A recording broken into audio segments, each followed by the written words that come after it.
네.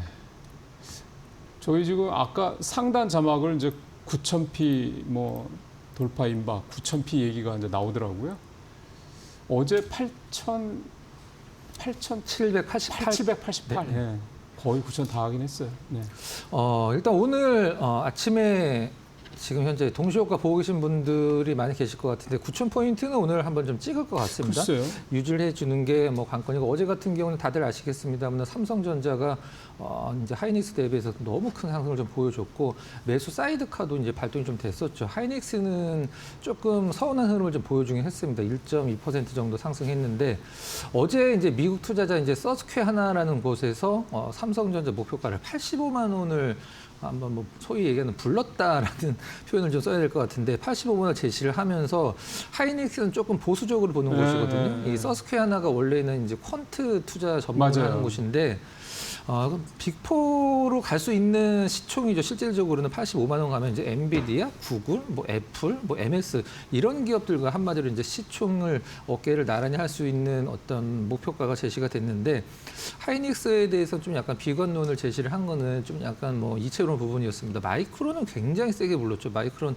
600달러에서 이제 1,750달러까지 이제 상향했는데 하이닉스는 조금 이제 계속 보수적으로 보는 곳이기 때문에 그 부분이 어제 좀 약간 뭐 살펴봐야 될 부분 중에 하나였다 이렇게 보시면 될 것 같습니다. 어제 SK증권도 61만 원 부르더라고요. 삼성전자. 네. 하이닉스는 400 불렀고.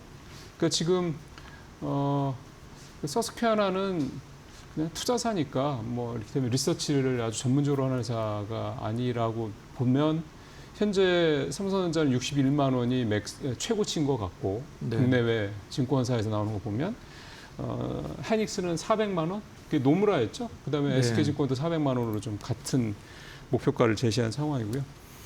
예, 그렇습니다. 자, 두 번째 이슈 가보죠. 예, 젠순왕이 작년에는 이 정도까지 화제는 아니었던 것 같은데 올해는 젠순왕의 한마디가 오늘 뉴욕 시장도 사실은 젠순왕이 끌어올렸고 젠순왕이 올해는 되게 잘 나가나요? 네이버 입장에서는 뭐 심폐소생술을 받았다라고 표현할 정도로 너무 상당히 좀, LG도 그렇고. 네, 맞습니다. 뭐 현대차, 두산 뭐 굉장히 많이 올랐는데 젠슨왕이 어제 이제 언론 보도에서 이제 어떤 코멘트를 쳤는지가 상당히 재미있는 부분이 있었는데요. 이제 행사 끝나고 나서 우리가 보통 우리나라는 이제 디프리라고 표현을 하기도 하고 이제 만찬 회동에서 건배사로 네이버 클라우드를 건배사로 이제 썼다는 이제 직접 젠순왕이 얘기를 했다라고 그래서 상당히 좀 그 부분이 이채로웠고. 근데 좀 뜬금없네. 왜 네. 네이버 클라우드가 건배사에 나오죠? 고객사로 이제 나왔기 때문에 그리고 가장 관심 있는 분야가 어디냐라고 했을 때 로보틱스라고 콕 집어서 얘기를 했기 때문에 지난주에 이제 로봇 관련주도 움직임이 좀 약간 둔했었는데 어제 굉장히 좀 좋았죠. SK텔레콤도 이제 고객사라고 표현을 하면서 젠슨왕이 직접 일단 장중에 상한가도 좀 찍는 듯한 느낌을 보여줬는데 금요일 날 오죠. 6월 5일 금요일 날 방한을 해서 와서 LG, 네이버, 두산, 현대차 모두 금요일 날 다 방문을 한 다음에 6월 7일 날 두산 베어스 시구까지 지금 아직 예정돼 있는 그런 상황입니다. 그래서 좀 약간 자주적인 그런 어떤 뭐랄까요? 뭐 지적, 언급이 나오더라고요. 그러니까 야 하다 해서 이제 시구까지 상한가를 치게 만드는 거는 뭐 실질적으로는 그 시그 때문에 상한가를 간 건 아니고요. 아니지만 이제 딸이 이제 피지컬 AI 분야를 담당하는 딸이 같이 오고 어제 CJ 헬로비전도 상한가를 갔기 때문에 네. CJ 헬로비전은 왜 상한가를 갔는지 사실 궁금하신 분들도 계시긴 하겠습니다만 시총도 낮고 CJ 헬로비전이 또 하는 게 렌트이기 때문에 로봇을 LG전자가 만들어서 CJ 헬로비전이 렌탈을 할 수 있다. 뭐 이런 분석도 나오긴 했습니다. 그걸 꿈보다 해몽이 좋다 하는 거죠? 맞습니다. 네. 네. 자, 다음 가보겠습니다. 예, 저게 이제 6월 달에 우선협상자를 발표를 한다고 했는데 요즘에 모르겠어요. 임박해서 그런가요? 아니면 최근에 그 안창호함, 도산 안창호함이 태평양을 횡단해서 14,000km를 자망을 해서 캐나다에 도착을 해서 그런 네. 건지 어쨌든 이게 저렇게 가다가 실망하면은 저 안 되면 되게 실망스러울 텐데. 독일은 자기네들이 할 거라고 얘기를 하고 있고 네. 지금 우리나라는 우리나라가 유력하다라고 얘기를 하고 있는 상황인데 잘 돼야죠. 일단 규모만 보면 이게 엄청나기 때문에 60조 원이고 유지보수까지 합치면은 굉장히 크죠. 유지보수까지 합치면 뭐 100조 원대라고 얘기를 하는데 현대중공업은 사실 주가가 요즘에 이제 실질적으로 이슈가 안 돼서 그렇지 주가가 거의 안 빠졌습니다. 현대중공업은. 네, 현대중공업이 거의 유일해요. 조선주 네, 중에서. 얼마 전에가 최고가였습니다. 지난주가. 네.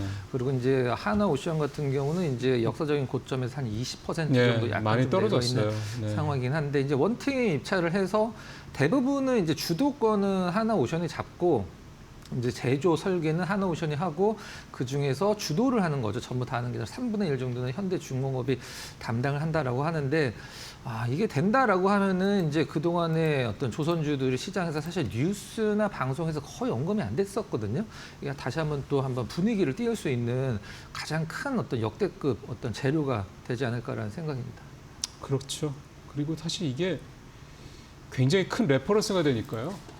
지금은 사실 중동, 뭐 사우디나 이런 데서도 한국 잠수함을 원하는 데가 되게 뭐 많다라는 얘기가 좀 나오는데 그러니까 뭐 단순히 그냥 뭐 흥미거리로 뭐 기사가 나온다라는 거를 감안을 하더라도 그러니까 온타임 온버짓이라고 하는 이 방산 쪽에서 이 온타임 온버짓이 얼마나 어려운지라는 거를 다 알기 때문에 우리 소위 말하는 K 방산에 대한 주목도는 뭐 말할 것도 없는 것은 만약에 이게 된다 그러면 어디 우리가 캐나다에만 팔겠습니까? 뭐 사우디 뭐 심지어 폴란드도 지금 원래 스웨덴은 업체였죠.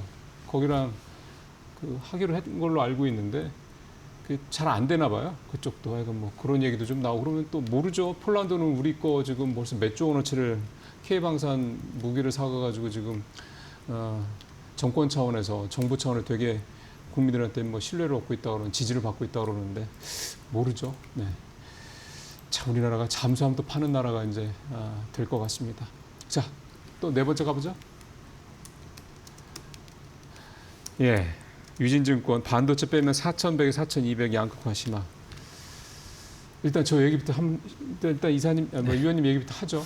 저게 이제 유진투자증권에서 반도체 거인의 그림자라는 타이틀로 보고서가 나왔고 그걸 조선일보가 보도를 했고 이제 이재명 대통령이 그 얘기하려고 그랬더니 이재명 대통령이 이제 조선일보에 대한 어떤 그 부분 이제 얘기를 했는데 그런 제가 팩트만 좀 말씀을 드려보도록 하겠습니다. 유진투자증권 반도체 거인의 그림자가 어떤 내용을 담고 있는지 이제 큰 부분만 요약을 하면. 일단 반도체 시가총액이 지난해 이맘쯤이죠. 25% 정도였었는데 이제 54%까지 올라왔고 이제 코스피 전체 이익에서 지금 60% 후반인데 70%까지 늘어날 수 있는 상황이고 주가 상승폭이 닷컴 버블 수준으로 일단 가파르다. 그다음에 근데 이 부분은 이제 보고서를 다 읽어보시면 사실 부정적인 내용은 아니거든요. 근데 이익 기준으로 이제 추가 비중 확대가 정당화돼서 이제 멈출 요인 자체가 없다. 한마디로 지금 올라가는 것을 이해 가능하다라는 이제 부분인데 정리를 하면 코스피 선행퍼가 이제 지금 현재 8.1배거든요. 근데 여기서 삼성전자, 하이닉스 두 개를 빼면 지금 코스피 퍼가 11배가 넘어가기 때문에 이 부분이 좀 뭐 양극화가 문제가 된다. 뭐 사실 그런 내용이긴 합니다. 네. 이재명 대통령이 그렇게 얘기를 하더라고요. 그러면 손흥민 빼고 한국 축구 대표팀 A 대표님 뭐라고 그래야 이건 국가대표팀을 생각할 수 있느냐?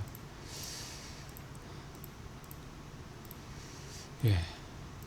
여러분 어떻게 생각하십니까? 지금 한국 증시에서 삼성전자, SK하이닉스를 빼고 생각할 수가 있을까요? 물론 양극화가 심한 건 알겠는데 그게 우리나라만 그런 것도 아니고 이게 AI 산업이 지금 본격화되는 과정에서 나타나는 현상인데 이거를 저렇게까지 굳이 그러니까 너무 뻔하잖아요 속이 왜 그렇게까지 굳이 뽑아서 증권사에 저렇게 쓸 수 있죠.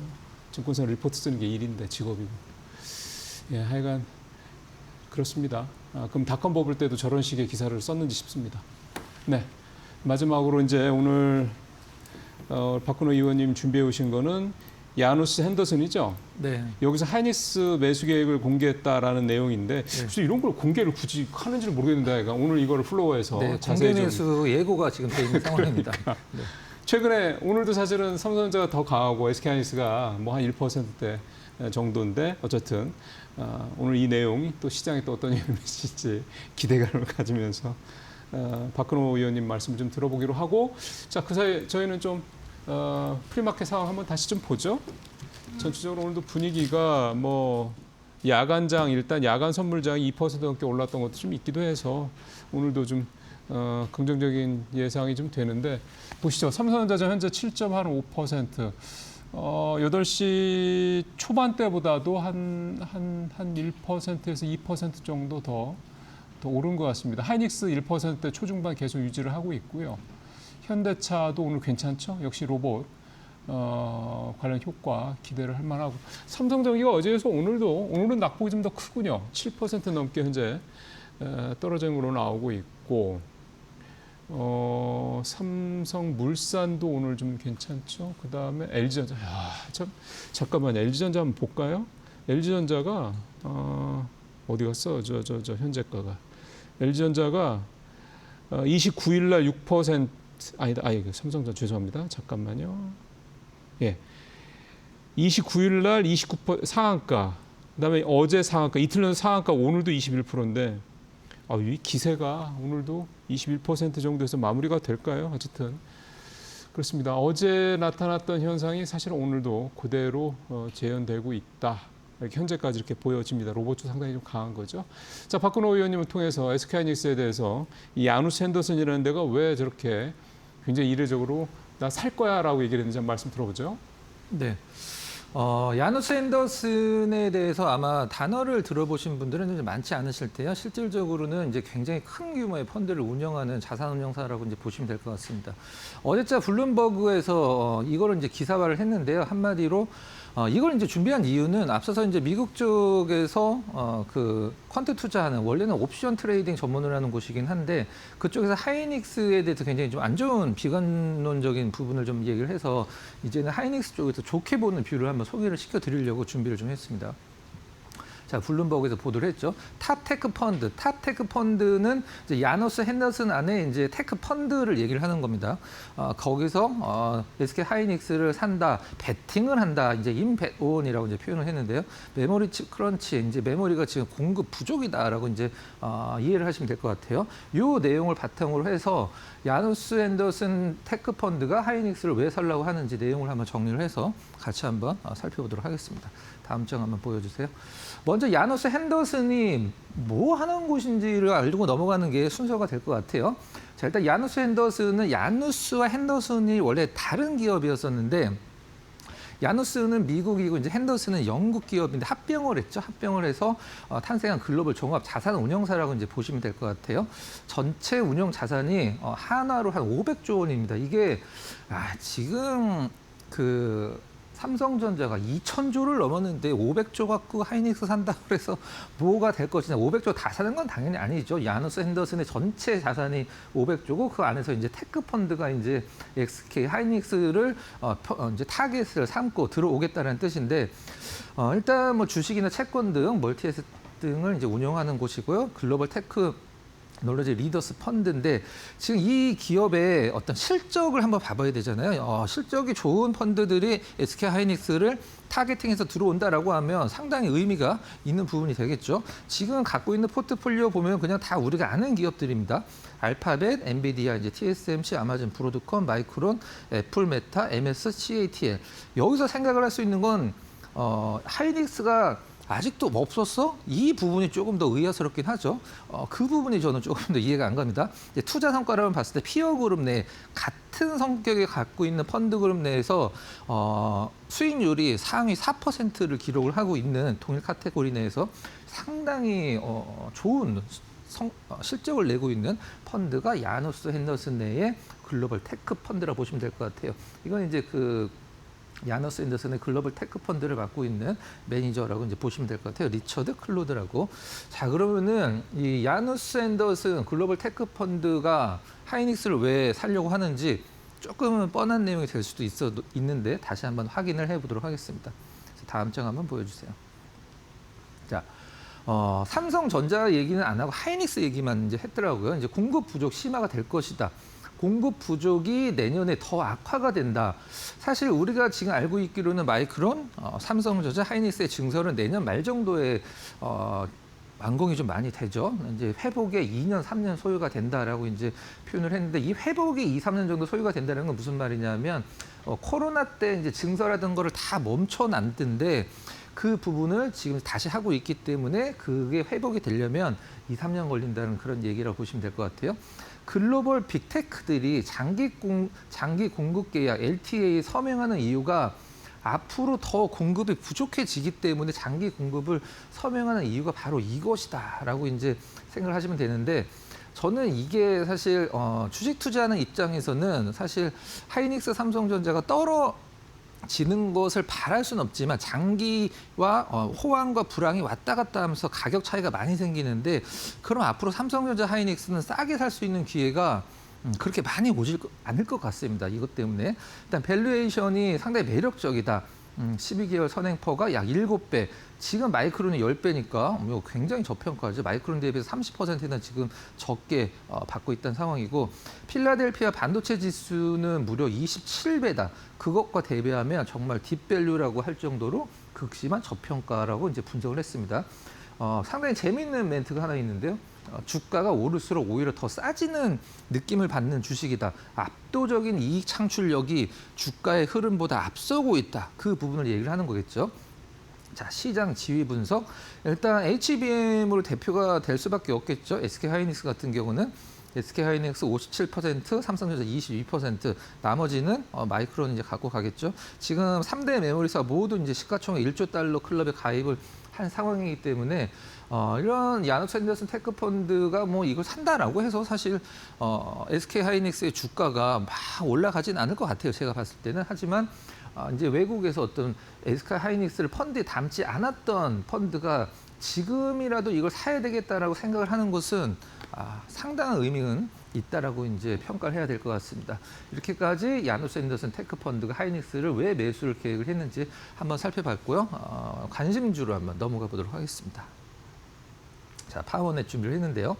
본론으로 들어가도록 하겠습니다. 자, 지금 현재 D램, 낸드, GPU, 그다음에 우리가 흔히 얘기하는 변압기, 전력기기들 모두 아우를 수 있는 공통 분모가 있다라고 하면은 바로 데이터 센터가 되겠죠. AI 데이터 센터, 네오 클라우드라고 이제 표현을 하기도 하는데 그 데이터 센터에 어떤 이 공급망에 진입을 한다라고 하면은 사실 그 기업은 시장에서 굉장히 높은 멀티플을 부여를 받기 때문에 관련 있는 종목을 한번 좀 준비를 했습니다. 파워넷이라는 종목인데요. 일단 내용을 좀 알아보고 무엇을 하는 기업인지 한번 살펴보도록 하겠습니다. AI 데이터 센터, GPU 경우 고밀도 렉 빠른 증가로 전력 밀도 5배가 상승을 하고 있다.